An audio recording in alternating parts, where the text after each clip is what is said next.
امام الانبیاء، سید الانبیاء، سید کائنات، فخر موجودات، رحمت للعالمین، شفیع المذنبین، سیدنا و مولانا محمد الرسول اللہ، بھائی سب کہہ دیں صلی اللہ علیہ وسلم نے فرمایا یا انس الایمان نصفان، اے انس یاد رکھو ایمان نصفان، دو نصف ہیں۔ آسانی میں، آسان الفاظ میں یوں سمجھ لیجئے، فرمایا ایمان کے دو حصے ہیں۔ مومن بندے کی زندگی دو حصوں میں تقسیم ہوتی ہے۔ فرمایا نصف شکر، ایمان کا نصف شکر ہے اور ایمان کا نصف صبر ہے۔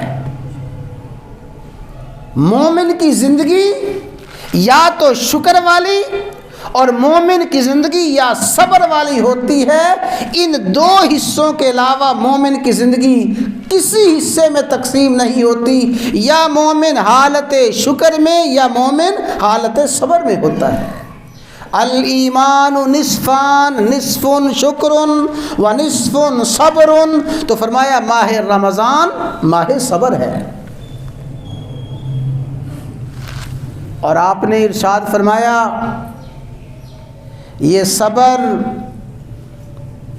جس شخص کو حاصل ہو گیا اور صبر کی نعمت جس کو مل گئی، ما اعطیا احد عطاء خیرا و اوسع، یاد رکھو سب سے بہتر عادت، اوسع اللہ کی رحمت کو سب سے زیادہ پانے والی عادت، اور سب سے بہترین بھلائی، سب سے بہترین خیر اس شخص کو حاصل ہو گیا جس کو اللہ تعالیٰ نے صبر عطا فرما دیا۔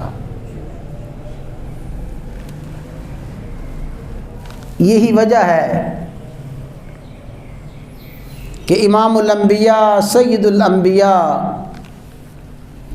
سیدنا و مولانا محمد الرسول اللہ صلی اللہ علیہ وسلم کی مسنون دعاؤں میں جو دعائیں ہمارے آقا نے اللہ کے حضور مانگی، ان مانگی ہوئی مسنون دعاؤں میں ایک دعا یہ بھی ہے، اللہم اجعلنی صبورا واجعلنی شکورا، اللہم اجعلنی صبورا، یا اللہ مجھے بہت زیادہ صبر کرنے والا بنا دے، یا آمین کہہ دیں۔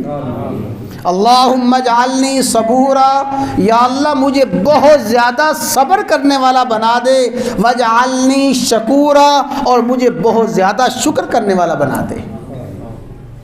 صبر اور شکر فرمایا یہی ایمان ہے۔ مومن کی زندگی حالت شکر اور حالت صبر ہی میں ہوتی ہے، اور فرمایا وشہر صبر، رمضان صبر کا مہینہ ہے، تو ماہ رمضان تربیت دیتا ہے صبر کیسے کرنا ہے۔ رمضان کے روزے صبر کی تلقین اور صبر کی ٹریننگ دیتے ہیں، قیام رمضان صبر کی تلقین کرتا ہے، تو روزے دار کے اندر صبر پیدا ہو جائے، یہی روزے کی حکمت اور یہی روزے کا فلسفہ ہے۔